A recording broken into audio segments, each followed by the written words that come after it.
তো আমরা আজকে আত্মা নিয়ে আলোচনা করব, আত্মজ্ঞান নিয়ে আলোচনা করব। তো এখানে কার কার মনে সন্দেহ আছে যে আমরা কি কেবলমাত্র শরীর, নাকি আমরা তার বাইরেও কিছু আছি? মানে আমরা যে আত্মা, আমরা তো এটা পরে এসেছি, ঠিক না? আমরা বইয়ে শাস্ত্রে পরে এসেছি আমরা আত্মা, কিন্তু এই ব্যাপারে কার কার মনে সন্দেহ আছে? যাদের মনেই সন্দেহ আছে যে আমি আত্মা কিনা বা কেবলমাত্র আমি শরীর, আপনারা হাত তুলতে পারেন। তুমি যে আসলে নতুন, আজকে কোথা থেকে আসলে? জিবি বাজার থেকে। তো তার আগে কখনো ধ্যান করেছো? মেডিটেশন করেছি। তোমার কি ধারণা আত্মা নিয়ে?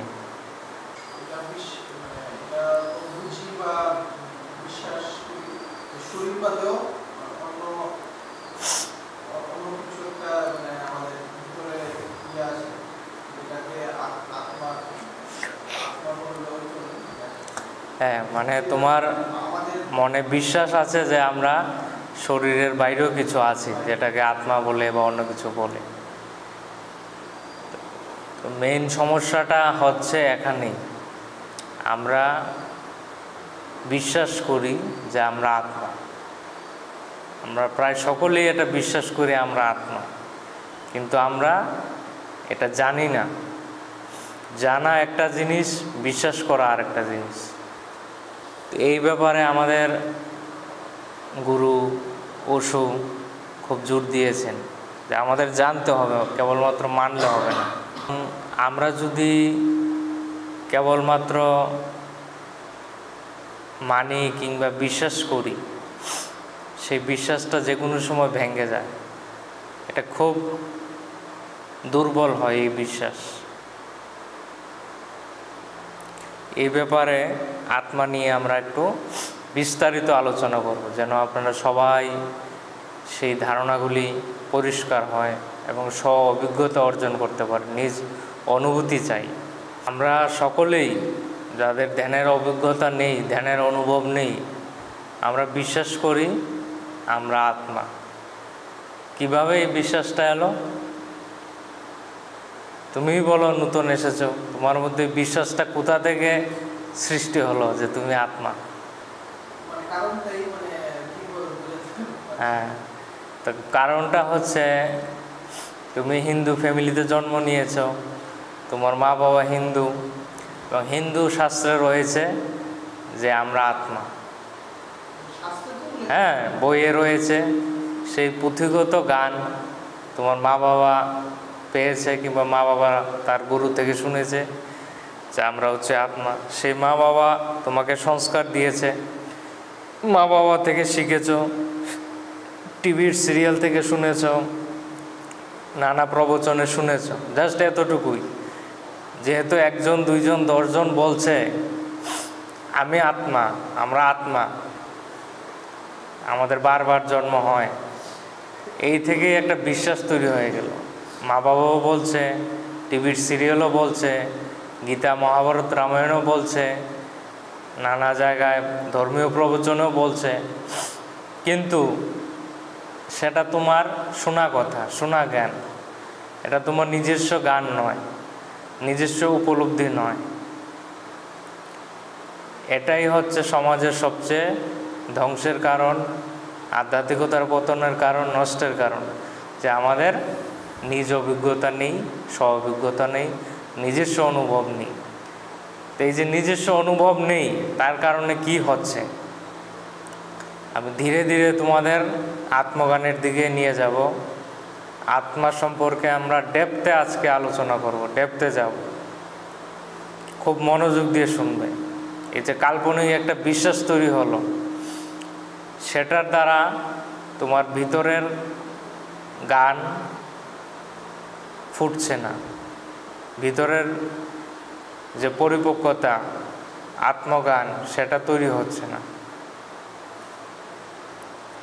আমরা সবাই পড়েছি গীতায়, শাস্ত্রে, বাইবেলও রয়েছে আমরা সোল, কোরআনে রয়েছে আমরা হচ্ছি রূহ, গীতায় রয়েছে আমরা আত্মা। জিনিসটা একই, বাইবেল হোক, কোরআন হোক, গীতা হোক, যেটাই হোক, গুরু গ্রন্থ সাহেব হোক, সবখানে মেনশন আছে এই কথা।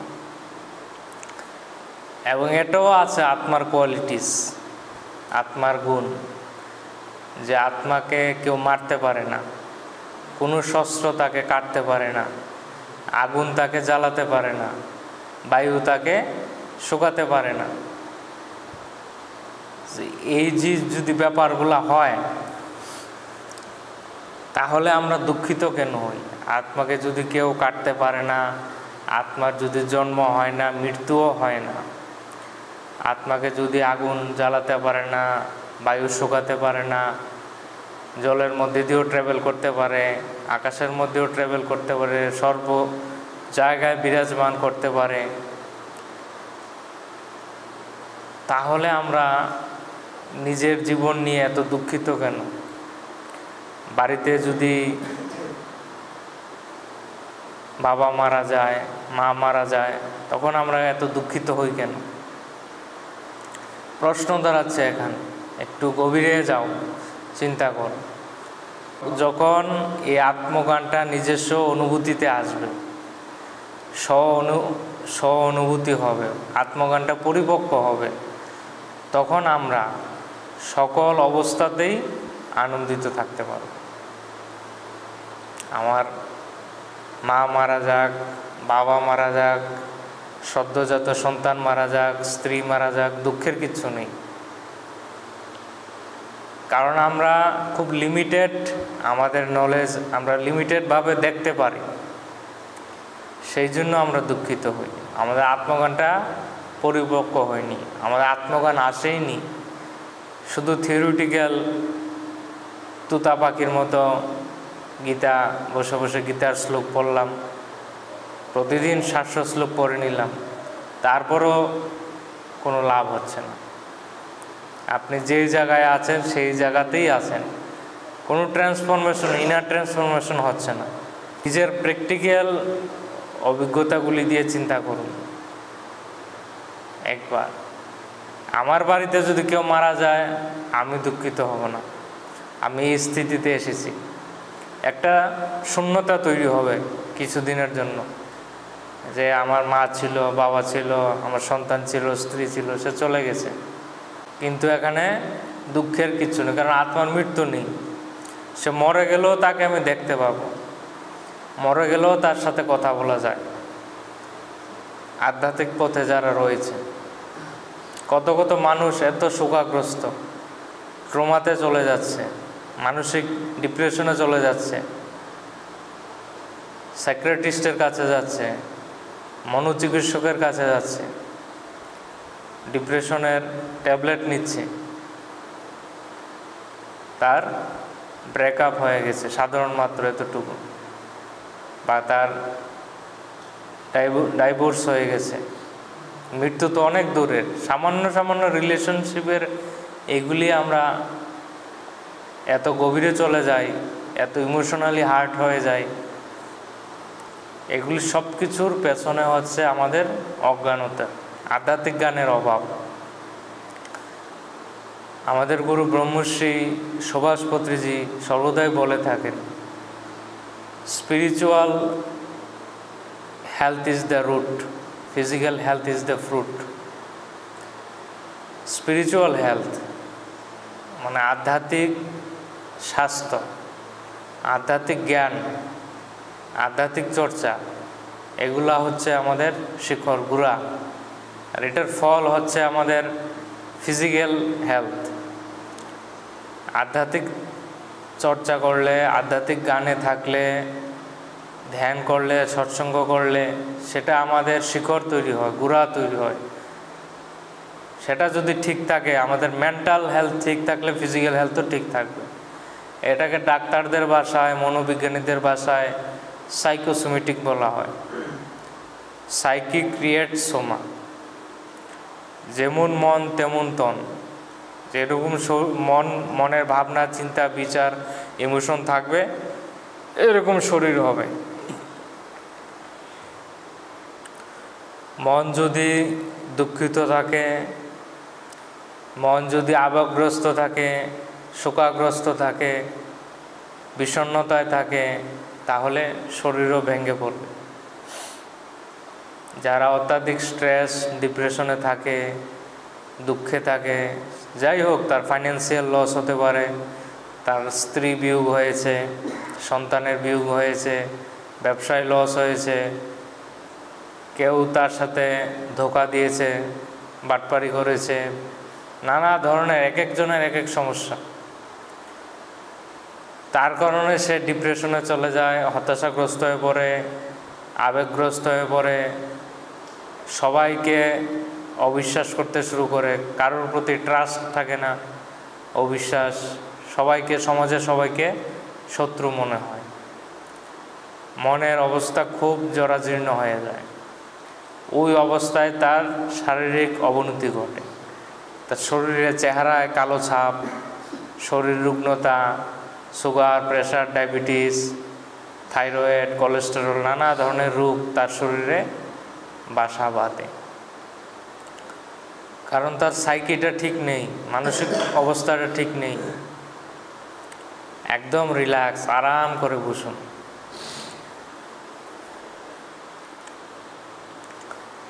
একদম রিল্যাক্স। আমাকে যদি আমার কথাগুলি ধরতে হয়, এখান থেকে কিছু নিয়ে যেতে হয়, তাহলে নিজেকে একদম খালি করে নিন। এই ঘরের মধ্যে শুধু আপনি আর আমি, আর কেউ না। সব কিছু ভুলে যান, এই ঘরের মধ্যে শুধু আপনি আর আমি, দ্বিতীয় আর কেউ নেই। সব ভুলে সম্পূর্ণ একাগ্রতা, সম্পূর্ণভাবে নিজেকে আমার শব্দগুলির প্রতি মনোনিবেশ করুন। এই সব কিছুর সমস্যার জড় হচ্ছে আমাদের আধ্যাত্মিক জ্ঞানের অভাব, অজ্ঞানতা। সবচেয়ে বড় অজ্ঞানতা হচ্ছে আমরা নিজেকে কেবলমাত্র শরীর ভাবি। আমরা এই শরীরই না, আমরা এই শরীরই না।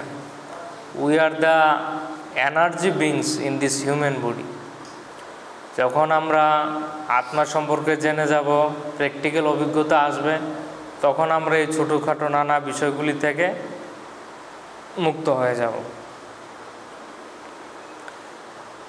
যাই হোক, মান অপমান, সুখ দুঃখ, জয় পরাজয়, লাভ ক্ষতি, সকল পরিস্থিতিতে সমভাবে থাকতে পারব। জন্ম মৃত্যু, কেউ নতুন এসেছে সেটাও আনন্দ, কেউ চলে যাচ্ছে সেটাও আনন্দ। এটা বুঝতে হবে, এটা ডিপ জিনিস। কেন কান্না করেন? আমি তো আমার বাড়িতে কেউ মারা গেলে শোকাগ্রস্ত হব না, কান্না করব না, এটা আনন্দের বিষয়। কারোর যেমন বার্থডে সেলিব্রেট করি, আনন্দের।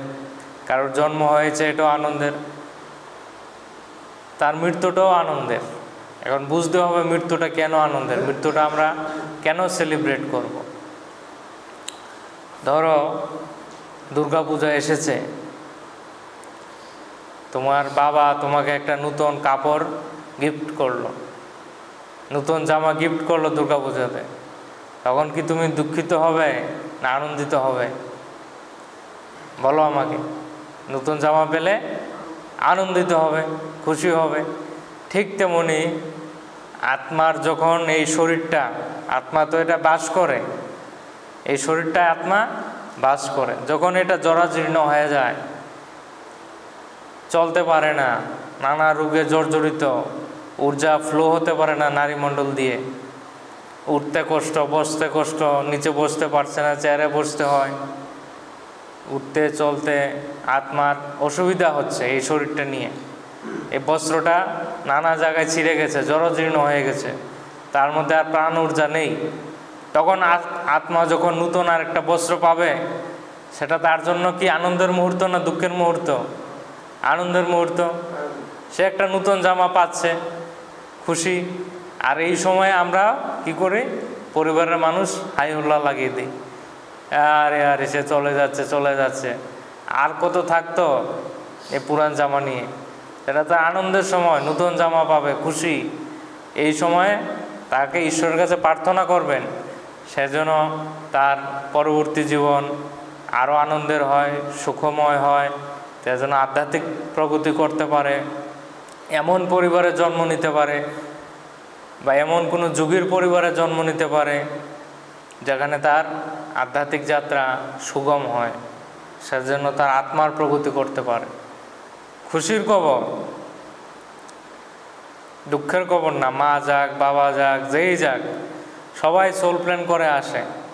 এগুলা কোনো পুরোহিত পণ্ডিত, কোনো পুরাতন ধর্মগুরুরা আপনাকে বুঝাবে না।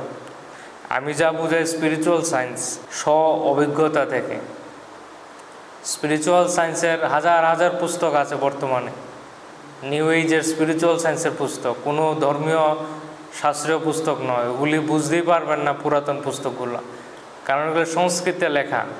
সেগুলিও ঠিক, কিন্তু এগুলো সংস্কৃতে লেখা, বোঝার ক্ষমতা নেই আপনাদের। এখন আমাদের নিজস্ব ভাষায়, বাংলা ভাষায়, হিন্দি ভাষায়, ইংরেজিতে হাজার হাজার পুস্তক রয়েছে স্পিরিচুয়াল সায়েন্সের। Laws of the spiritual, soul science, এগুলো রয়েছে অ্যামাজন, ফ্লিপকার্টে, এনে পড়বেন, তাহলে ক্লিয়ারিটি আসবে। সোল নিয়ে, আত্মা নিয়ে যত ধরনের ভ্রান্ত ধারণা সব কিছুই পুরোহিত পণ্ডিতরা ঢুকিয়ে দিয়েছে আর মানুষকে ভয় দেখাচ্ছে। নানা ধরনের কর্মকাণ্ড, শ্রাদ্ধ অনুষ্ঠান থেকে শুরু করে নানা ধরনের কর্মকাণ্ড অতি লাগিয়ে সেগুলি ব্যবসা বাণিজ্য চলছে।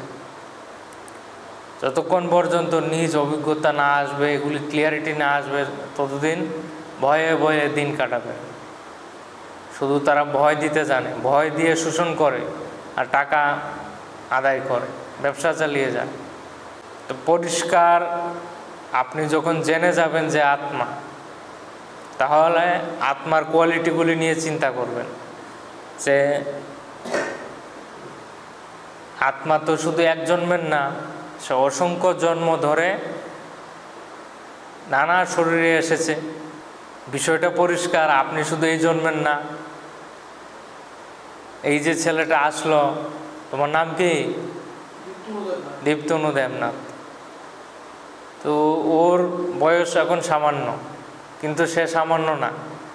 এরকম কত শত শত জন্মে তার সাথে আমার দেখা হয়েছে, সেটা সে ধ্যান করলে জানতে পারবে। এরকম কত বুদ্ধের সঙ্গতে আদি শঙ্করাচার্যের সময় ছিলাম, মাহতার বাবাজির সময় ছিলাম, রামায়ণের সময় ছিলাম, মহাভারতের সময় ছিলাম, কত কত সময় আমরা জন্ম নিয়েছি। তো এই দীপ্তনু দেবনাথ তো আকাশ থেকে এখানে টপকে পড়েনি, নিশ্চয়ই তার সাথে অতীতের জীবনের সম্পর্ক আছে। তো এই ধরনের পরিষ্কার ক্লিয়ারিটি এবং থার্ড আইয়ের মাধ্যমে যখন আমরা এগুলা দেখতে শুরু করি, তখন আমাদের মধ্যে কনফিডেন্স আসে, না আমি তো আত্মা।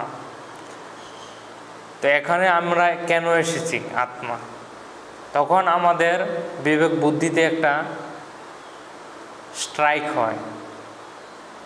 যেহেতু আমরা আত্মা, এর আগেও অসংখ্যবার জন্ম নিয়েছি, এখনও জন্ম নিয়েছি, তাহলে কী কারণে জন্ম নিলাম? আমিকে নিজের পরিচয় কি, সেটার খোঁজ শুরু হয়।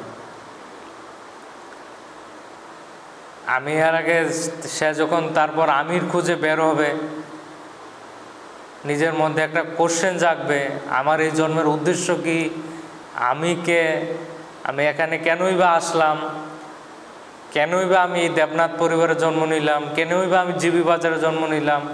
আমি তো বাংলাদেশও নিতে পারতাম, পাকিস্তানেও হতে পারতো, আমেরিকাতেও হতে পারতো। কেন আমি এই পরিবারে জন্ম নিলাম? কেন আমি এই মা বাবাকেই চুজ করলাম? কেনই তার গর্ভে আসলাম? কিছু ডেফিনেটলি কিছু সোল প্ল্যান করে এসেছে সেই আত্মা।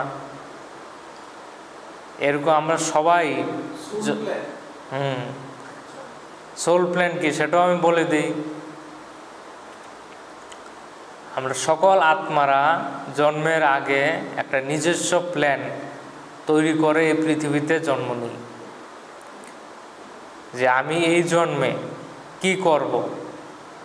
ধরুন এই যে ঘরটা, এই যে আশ্রমটা, এই আশ্রমটা নির্মাণ করার পূর্বে আমি একটা প্ল্যান করেছি, এটা কততলা আশ্রম হবে, এখানে কি কি হবে, কোনখানে সৎসঙ্গ হবে, কোনখানে রান্না হবে, কোনখানে বেডরুম হবে, কোনখানে ড্রয়িং রুম হবে, কোনখানে কিচেন হবে, কোনখানে টয়লেট বাথরুম হবে, কোনখানে পূজা হল হবে, কোনখানে ডাইনিং হল হবে, সব কিছু প্ল্যান প্রোগ্রাম করে তারপর একজন আর্কিটেকচার ইঞ্জিনিয়ার দ্বারা এটা তৈরি হয়েছে, আর্কিটেক্ট দিয়ে ডিজাইন করা হয়েছে এই আশ্রমটার।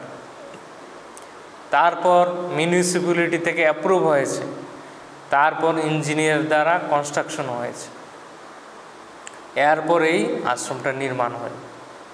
ঠিক তেমনি তুমি যখন মারা যাবে, আবার জন্ম নিবে, এই যে লাইফ বিটুইন লাইফ, এখন মারা গেলে আবার তো জন্ম নিবে, এখন 1 মাস পরে হোক, 2 মাস পরে হোক, 1 বছর হোক, 5 বছর পরে হোক, যত বছর পরেই হোক, বা একটা সময় নিবে, তুমি নিয়ে একটা প্ল্যান প্রোগ্রাম করবে যে আমি এই যে এর আগে 300 জন্ম নিয়েছি, 400 বা 500 জন্ম নিয়েছি, সেগুলি থেকে কি শিখলাম, আমার আত্মার কতটুকু গ্রোথ হলো, প্রগ্রেস হলো, কি কি আমি প্র্যাকটিক্যাল অ্যাচিভমেন্ট হলো, কি কি আমার স্ব-অভিজ্ঞতা এলো, আর কি কি শেখার বাকি রয়েছে,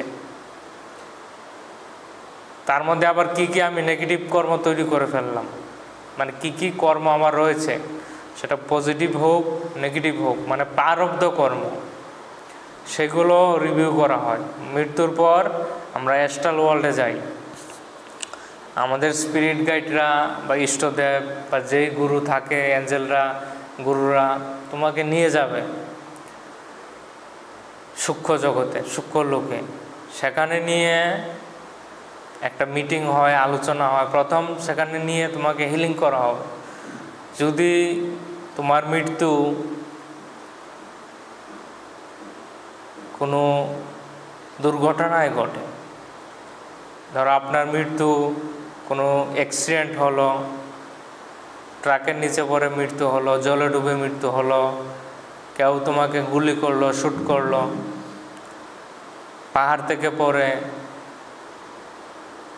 যেগুলো আমরা বলে থাকি আনন্যাচারাল ডেথ, এইগুলি হলে তোমার মধ্যে একটা ট্রমা চলে আসবে, একটা সেই ট্রমাটা তোমার অ্যাস্ট্রাল বডি, সূক্ষ্ম শরীরেও সেটার ছাপ রয়ে যাবে, ইমপ্রিন্ট রয়ে যাবে। তো এই যে তোমার সূক্ষ্ম শরীর বা এনার্জি বডি, সেটা কিন্তু মেন বডি।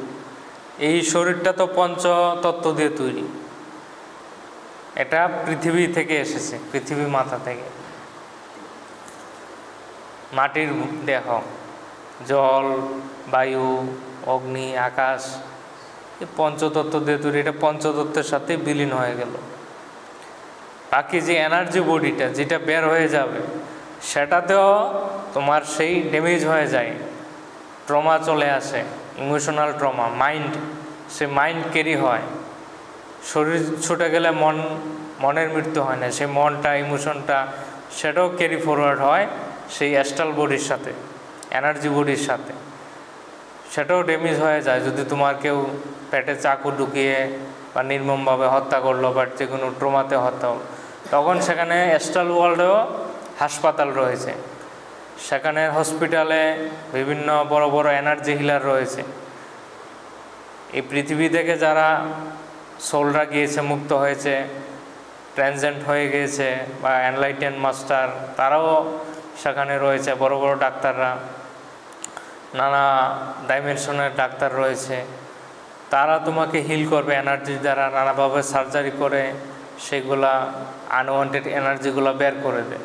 সেই হসপিটালে রেখে তোমাকে রিল্যাক্স করে, ট্রিটমেন্ট করে, নর্মালাইজ করে, তারপর রেস্ট করবে তুমি, যতদিন মোটামুটি ভালো লাগে রেস্ট করে, তারপর তোমাকে আরেকটা জায়গায় নিয়ে, আরও উপরে কারণ লোকে নিয়ে যাওয়া হবে।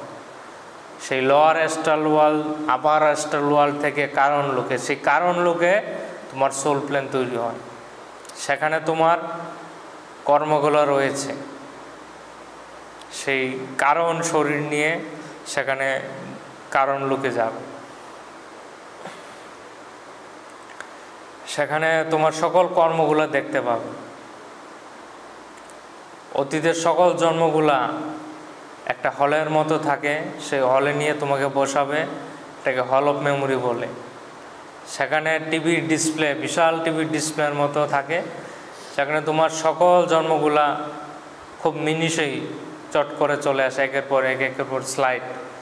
চিনু ম্যাডাম এরকম একদিন ধ্যানে দেখেছে অনেক জন্ম পটপট, তো এরকম চলে আসে অনেক কিছু। সেগুলি দেখে খুব কম সময়েই তুমি ধরতে পারবে, এই জন্মে এই ছিলাম, এই জন্মে এই ছিলাম, এই জন্মে এইগুলো শিখেছি, এই জন্মে এই খারাপ কর্ম করেছি, এটা ভুল করেছি। সেই ভিত্তিতে তোমার সাথে যারা গাইডিং মাস্টার থাকে তারা তোমাকে পরামর্শ দিবে।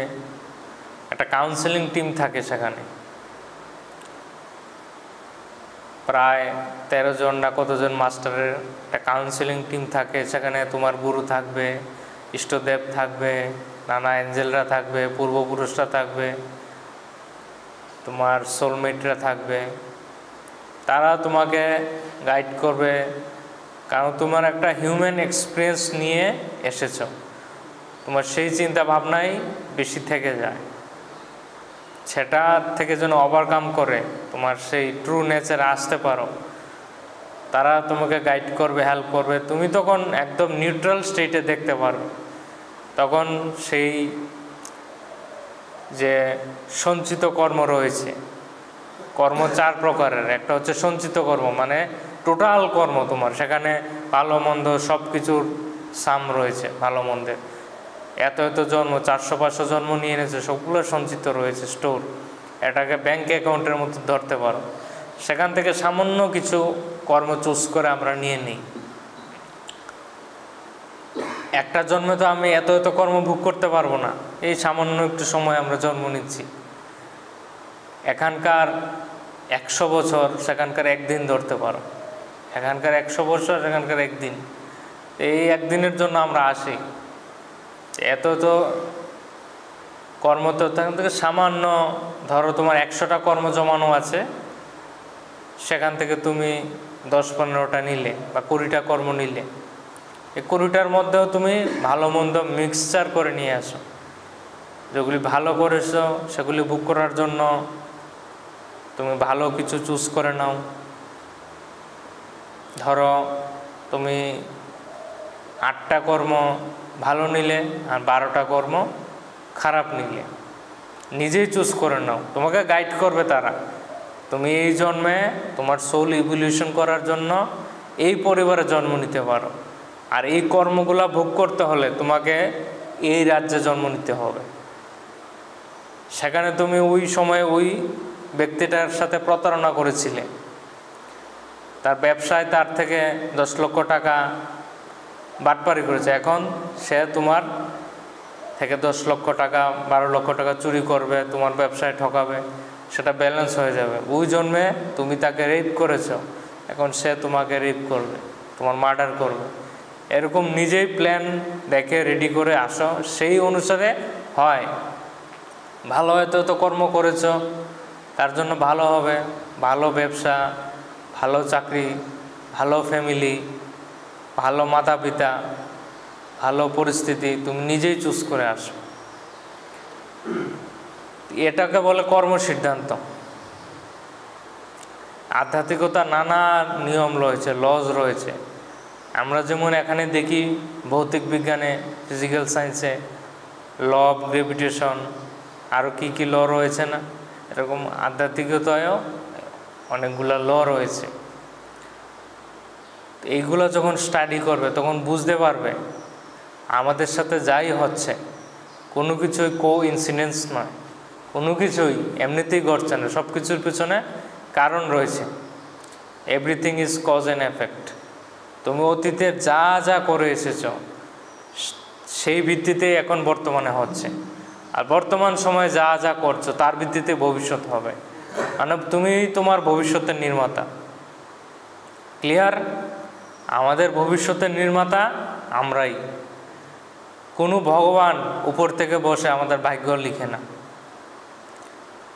কোনো ভগবান বাইরে উপর থেকে বসে আমাদের ভাগ্য লিখছে না, আমরাই আমাদের ভাগ্য আমাদের প্রতি মুহূর্তের কর্মের দ্বারা তৈরি করছি। আমাদের প্রতি মুহূর্তের কর্মের দ্বারা আমাদের ভবিষ্যতের মহল তৈরি হয়। এটা হচ্ছে কর্মসিদ্ধান্ত।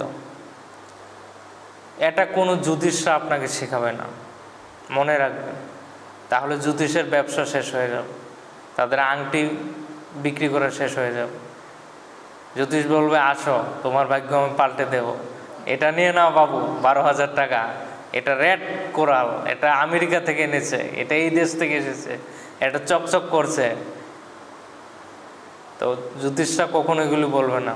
তো যারা প্রকৃত আধ্যাত্মিক ব্যক্তি, এনলাইটেন মাস্টার, তারা পরিষ্কারভাবে বলে দেয় কোনো জ্যোতিষের কাছে যাওয়ার প্রয়োজন নেই। কোনো জ্যোতিষ আপনার ভাগ্য পরিবর্তন করতে পারবে না। আপনি আপনার ভাগ্য পরিবর্তন করতে পারবেন আপনার নিজস্ব কর্মের দ্বারা, আপনার আধ্যাত্মিক জ্ঞানের দ্বারা। You are the creator of your own reality. সকল গুরুরা, যারা প্রকৃত গুরুরা পরিষ্কার এই কথা বলে দেয়। অনুকূল ঠাকুর বলে দিয়েছে, আমাদের গুরু ব্রহ্মশ্রী পত্রীজি বলে দিয়েছে, তোমার যে গ্রহের প্রভাবগুলা সেগুলো তুমি চুজ করে আসো। তোমার মার গর্ভ থেকে কখন বের হবে তুমি চুজ করো, সেই অনুসারে তোমার গ্রহ দোষ পড়ে। তাহলে গ্রহ দোষ তো আর ভাগ্য লিখছে না, তুমি নিজে চুজ করো ওই মুহূর্তে বের হচ্ছ, যেন তোমার কর্ম সিদ্ধান্তগুলো অ্যাপ্লাই হয় তোমার উপর।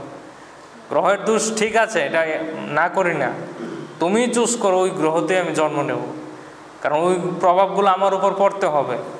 পড়লে আমার এই কর্ম সিদ্ধান্তে আমি এটা ভোগ করব, এই রোগে ভোগ করব, এই কষ্ট পাবো। তুমি ডিসাইড করে কোন মুহূর্তে গর্ভে আসবে, বেরোবে, সিদ্ধান্ত নাও। ওই পার্টিকুলার গ্রহের মুহূর্তেই তুমি বের হবে, তোমারই প্ল্যান, তোমারই ইচ্ছা। তো জ্যোতিষ কী করবে? তাহলে কিভাবে এগুলো ঠিক হবে?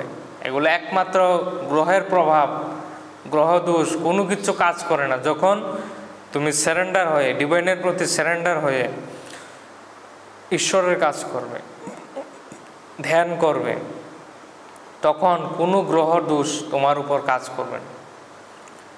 স্বয়ং ঈশ্বরের কথা। আমিও আগে প্রতিটা আঙ্গুলে আংটি পরতাম। যখন আমি আধ্যাত্মিকতায় এসেছি তখন আমি ঠাকুরকে জিজ্ঞেস করেছি, শিবজিকে, যে আমি যে এগুলো পড়ছি প্রভু সবগুলো ঠিকঠাক কাজ করছে তো? তখন প্রভু বলবো, তুমি তোমার গুরুর প্রতি ভরসা নেই কি? গুরুর প্রতি তোমার আস্থা নেই কি? তুমি তোমার গুরুর জন্য কাজ করছো, ইষ্টের জন্য কাজ করছো, তোমার আশেপাশে কোনোভাবে গ্রহের প্রভাব থাকবে না। যারাই ঈশ্বরের জন্য কাজ করে, গুরুর জন্য কাজ করে, সারেন্ডার হয়ে ডিভাইনের জন্য কাজ করে, তাদের উপর কোনো গ্রহ দোষ থাকে না। সেবার কাজ করতে হবে, আধ্যাত্মিক সেবার কাজ, গুরুর প্রতি নিষ্ঠা, গুরুর জন্য কাজ করা, তাহলে কোনো গ্রহ দোষ থাকে না। আর যাই হোক, এগুলো বিস্তারিত নানা কিছু রয়েছে। আমরাই সোল প্ল্যান করে আসি, সম্পূর্ণ বিষয়টা আমার। আমি কীরকম বাড়ি তৈরি করব এটা আমি প্ল্যান করেছি, প্ল্যান প্রোগ্রাম করেছি, অ্যাড করেছি, কিন্তু সেখানে যে জন্মটা নেব, এগুলো করব, এগুলোতে কিন্তু সব কিছুতে আমার একদম সম্পূর্ণ ফ্রি উইল নেই। সম্পূর্ণ ফ্রি উইল, এতটুকু ফ্রি উইল আছে, ধরো তোমার এখন অ্যাক্সিডেন্টটা হওয়ার কথা, তুমি চুজ করতে পারবে সোল প্ল্যানে। তুমি এখন তোমার জোয়ান বয়সটা জোয়ান বয়স, আমি এখন এই অ্যাক্সিডেন্টটা নেব না, এই অ্যাক্সিডেন্টটা নিলে আমার এই কর্মটা, এই প্রারব্ধ কর্মটা কেটে যাবে, কিন্তু আমি এখন নিব না। এখন জোয়ান বয়স, আমার আনন্দ ফুর্তি করার বয়স, অ্যাক্সিডেন্ট হলে পা ভাঙলে ভাল লাগবে না। আমি যখন বৃদ্ধ বয়সে থাকবো, ওনার মতো বয়সে থাকবো, তখন বাথরুমে স্লিপ কেটে পড়ে আমার পা ভেঙে আমি 2 মাস 3 মাস আইসিইউতে ভর্তি থেকে প্যারালাইসিস হয়ে খুব কষ্ট পেয়ে কর্মটা নিউট্রাল করে চলে যাব, মডিফিকেট করব। এটা তোমার হাতে রয়েছে, প্ল্যান প্রোগ্রাম এরকম সেরকম করা, বা তার সাথে আমার কিছু কর্মের লেনদেন রয়েছে, এটি এই জন্মে নেব না আরও 2 জন্ম পরে তারটা ব্যালেন্স করব, এখন অন্যগুলি ছোটোগুলো ব্যালেন্স করে নিই। বা কেউ বলে আমি বেশি করে একবারে করব, তাহলে সে বেশি কষ্ট নিয়ে আসে। অনেকে আছে খুব হাইলি এনলাইটেন, মানে আধ্যাত্মিক ব্যক্তি, আর কিছু কর্মগুলা কেটে গেলেই সে মুক্ত হয়ে যাবে। তখন তার আধ্যাত্মিক মানে সেবা, আধ্যাত্মিক জ্ঞান, আধ্যাত্মিক পথে খুব হাই জাম্প করে, তখন কর্মগুলা নিউট্রাল হয়ে যায়। এরকম অনেক আত্মা আছে তাদের সামান্য কিছু রয়েছে, সেগুলো একসাথে নিয়ে আসে ভোগ করার জন্য। তো সেই সমস্ত আত্মারা খুব দরিদ্র থাকে, কষ্ট পায়, নানাভাবে জর্জরিত, নানা রোগে ভুগে। এরকম দেখবেন অনেক আত্মারা সৎ থেকেও, সৎ ব্যক্তি হয়েও জীবনে অনেক কষ্ট ভোগ করছে, কারণ সে নিজেই প্ল্যান করে এসেছে, এই জন্মে আমি এগুলো ভোগ করেই নেব। এই জন্য তার উপর বেশি লোড আসে, চাপ পড়ে। তো সেটা তার নিজস্ব প্ল্যান, কিন্তু এসে ভুলে যায়, জন্ম নেওয়ার পর সে ভুলে যায়।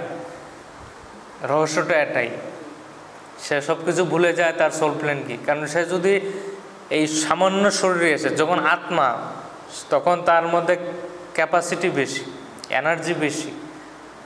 আত্মা থাকা অবস্থায় সেই শরীরগুলিতে তার বোঝার ক্ষমতা বেশি, ধারণ ক্ষমতা বেশি, আন্ডারস্ট্যান্ডিং বেশি।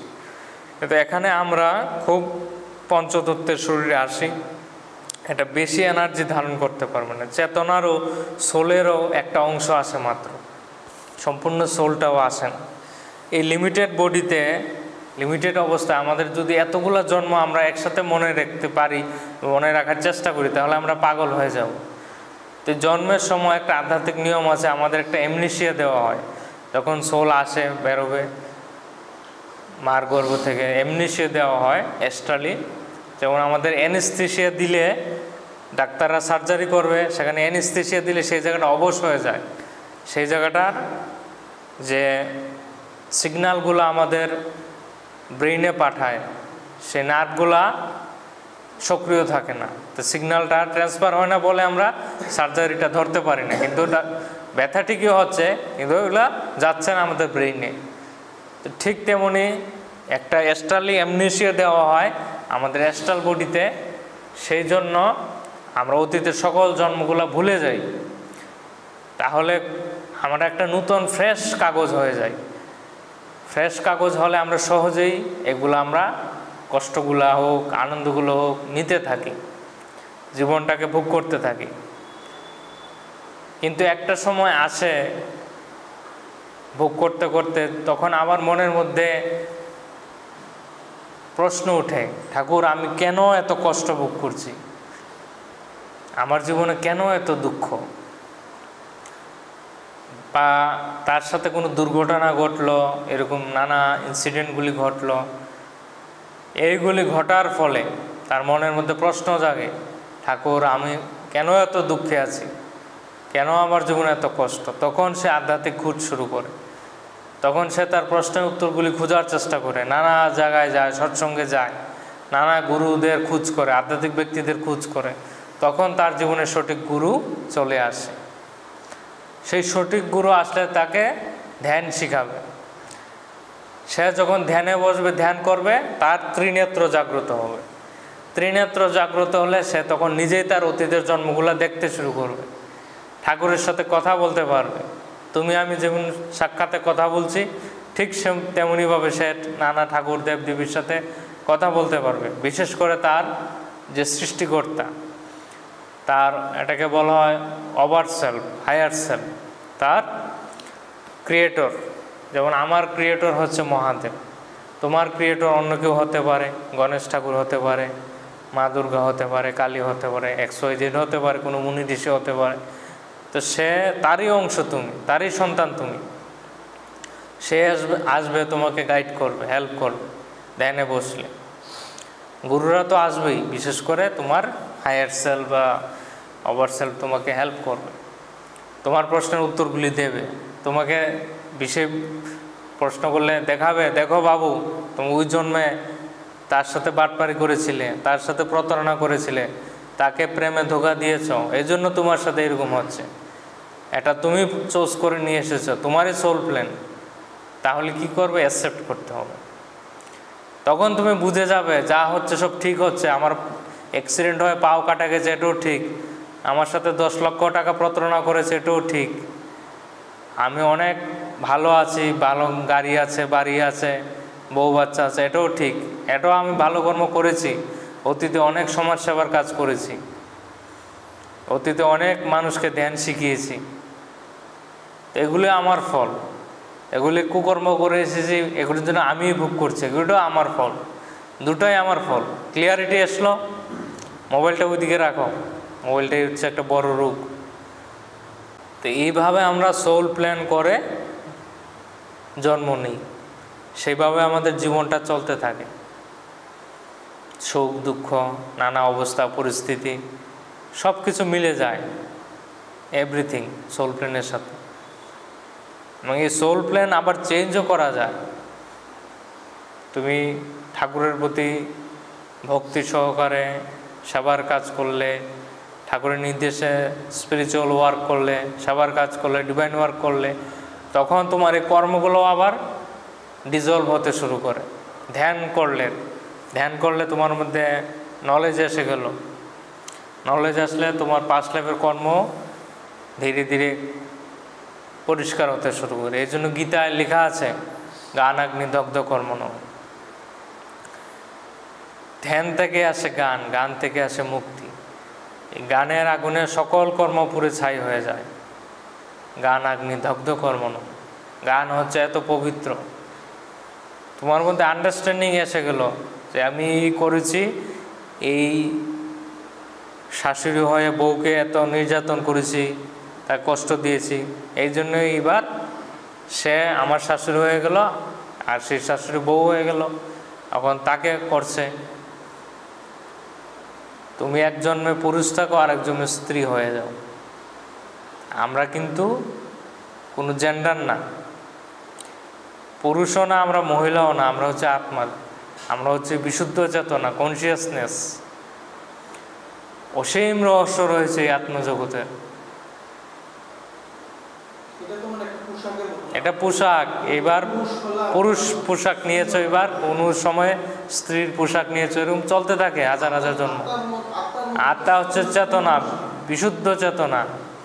তুমি হিন্দুও না, তুমি মুসলিমও না, খ্রিস্টানও না, এগুলি সমাজের তৈরি। তুমি কোনো জন্মে হিন্দু পরিবারে নিয়েছো, কোনো জন্মে মুসলিম পরিবারে, খ্রিস্টান পরিবারে। যখন তুমি পাস্ট লাইফ দেখবে তখন বুঝতে পারবে কত কত জন্ম নিয়েছো, কোন কোন ফ্যামিলিতে। কোনো সময় আদিবাসীও ছিলে, কোনো সময় ব্যাংকের ম্যানেজার ছিলে, রাজা ছিলে, চোর ডাকাত ছিলে, টেররিস্ট ছিলে, জমিদার ছিলে, কোনো সময় সাফাই কর্মী ছিলে, রথের সারথি ছিলে।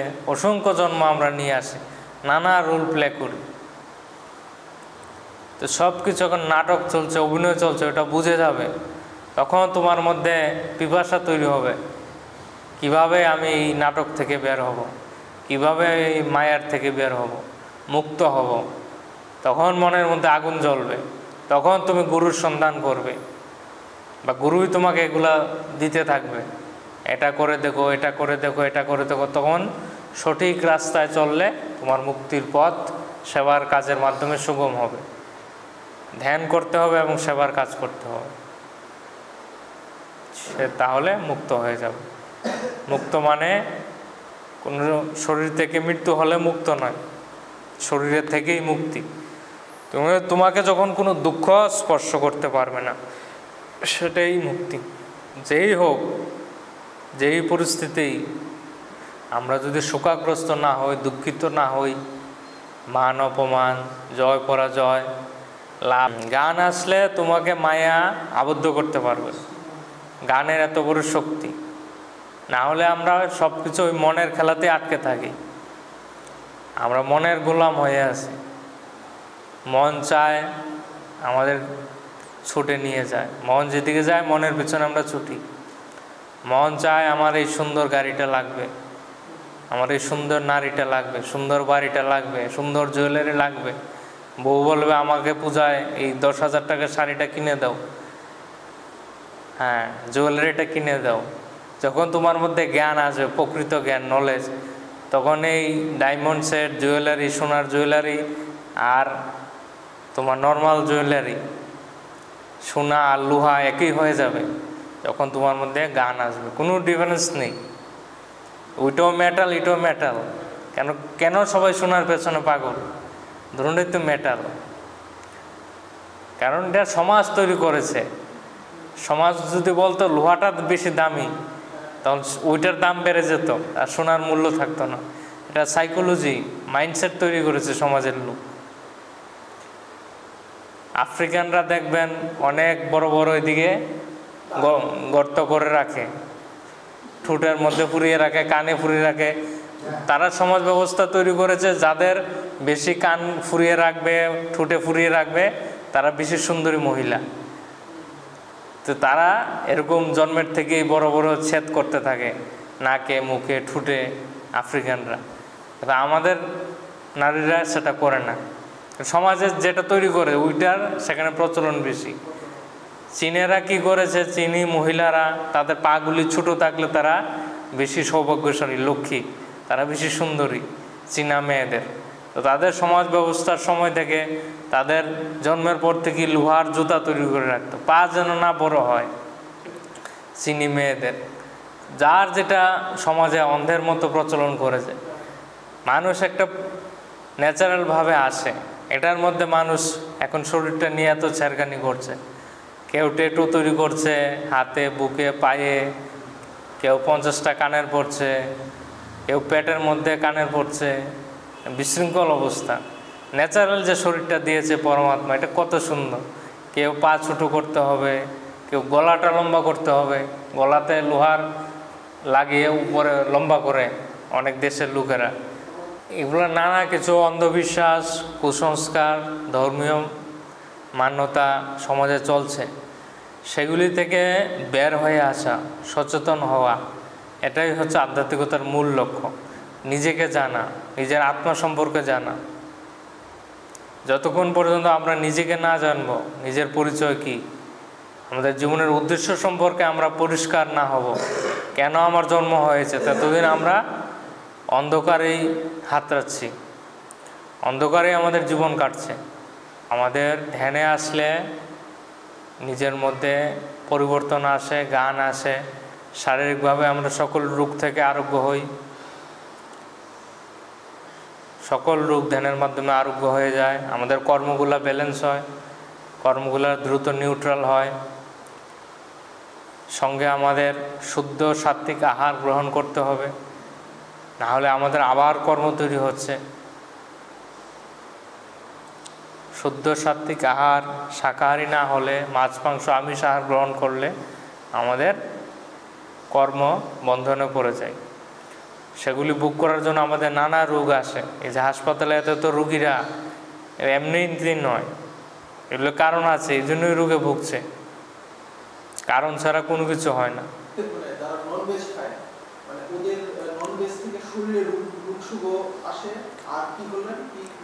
রোগ হয়, তার মনের যে গুণটা পাল্টে যায়, মনটা তামসিক হয়ে যায়। আর তামসিক গুণ হচ্ছে হিংস্র হয়ে যায়। কথায় কথায় ঝগড়া লেগে যাবে, কথায় কথায় হাত তুলবে, মারতে আসবে, খুন মার্ডার করে ফেলে। যে আমরা যাকে নেগেটিভ এনার্জি বলি, অশুভ শক্তি, ভূত প্রেত পিশাচ, তারা সহজেই তাদের কন্ট্রোল করে ফেলে। তাদের ব্রেইন ওয়েভকে কন্ট্রোল করে, সাইকোলজিক্যালি কন্ট্রোল করে পিশাচ, ভূত প্রেত। তো তারা শান্তি কখনোই অনুভব করতে পারে না। তাদের শরীরের গুণটাই পাল্টে যায়, হিংস্র হয়ে যায়, আক্রমণাত্মক হয়ে যায়, নেগেটিভ চিন্তা বেশি চলে, স্ট্রেস ডিপ্রেশনে ভোগে এবং নেগেটিভ এনার্জির কন্ট্রোলে তারা থাকে। ধ্যানে বসলেও তাদের মধ্যে হাজার রকমের থট আসবে, চিন্তা আসবে। তারা সহজে ধ্যানে প্রবেশ করতে পারে না, ধ্যান করতেই পারবে না, কারণ থট বেশি আসবে আমি সাহায্য করব।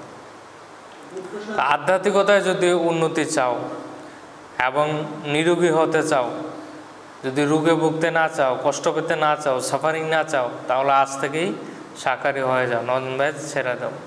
ননভেজ খেলে সেটার কর্মফল ভোগ করতেই হবে, কোনো মাপ নেই, কোনো ডিসকাউন্ট নেই। এটা প্রকৃতির নিয়ম। ল অফ গ্র্যাভিটেশন যেমন সকল জায়গায় প্রযোজ্য, ঠিক ল অফ কর্মা সকল জায়গায় প্রযোজ্য। তুমি হিন্দু হও, মুসলিম হও, এখানে থাকো, আমেরিকায় থাকো, সকল জায়গায় ল অফ কর্মা সমানভাবে প্রযোজ্য। তুমি যা করবে সেরকম রিটার্ন পাবে। তো যার জন্য আমাদের PSSM পরিষ্কারভাবে প্রথমে বলে দেয় শাকাহারী হও এবং ধ্যান করা শুরু করো, তাহলে খুব দ্রুত আধ্যাত্মিক অনুভূতি পাবে। এখন ধ্যানটা আমরা সকলে করব। কিভাবে করে? ধ্যান পাগুলি ক্রস করে এভাবে বসা, হাতের আঙ্গুলগুলি এইভাবে ফাঁসিয়ে নেব, তারপর চশমাটা আগে খুলে নেন। চশমা যাদের আছে খুলে নেন, আগে খুলে রেখে দিন। সকলের মোবাইল সাইলেন্ট কিনা দেখে নিন। রিল্যাক্স একদম। আমার পায়ের নিচে দিয়ে 10% বেরিয়ে যায়, তাই পাগুলি ক্রস, হাতের মধ্যে দিয়ে 10% এনার্জি বেরিয়ে যায়, এই জন্য হাতগুলি লক করে কুলের মধ্যে রেখে দেব। তারপর চোখে দিয়ে 80% এনার্জি বের হয়, সেটাও আমরা চোখ বন্ধ করে ব্লক করে নেব। সবাই চোখ বন্ধ করুন, একদম শান্ত, বি রিল্যাক্স।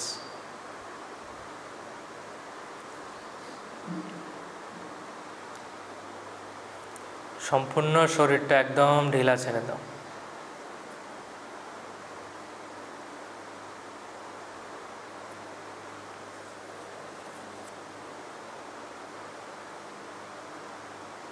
ধীরে ধীরে আপনার সম্পূর্ণ শরীর শিথিল হয়ে আসে, একদম রিল্যাক্স, শান্ত, আরও শান্ত।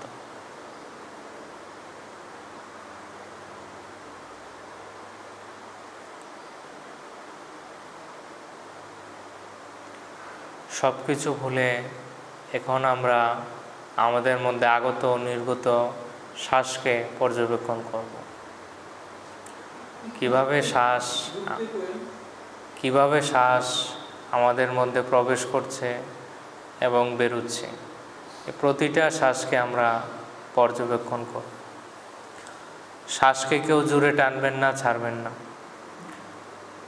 আমাদের সহজ সরল প্রাকৃতিক শ্বাসের আসা যাওয়াকে দেখতে থাকুন, কোনো চিন্তা ভাবনা নয়।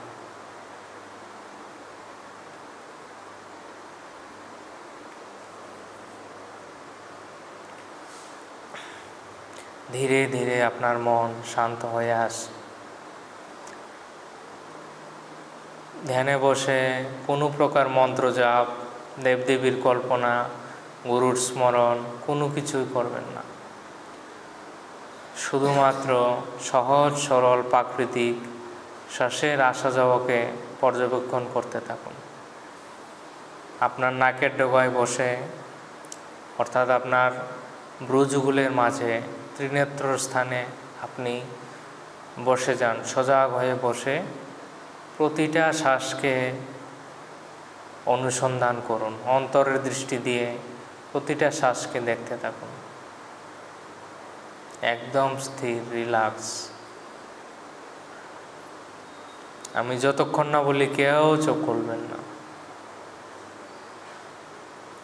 সম্পূর্ণ ধ্যান শ্বাসের উপর।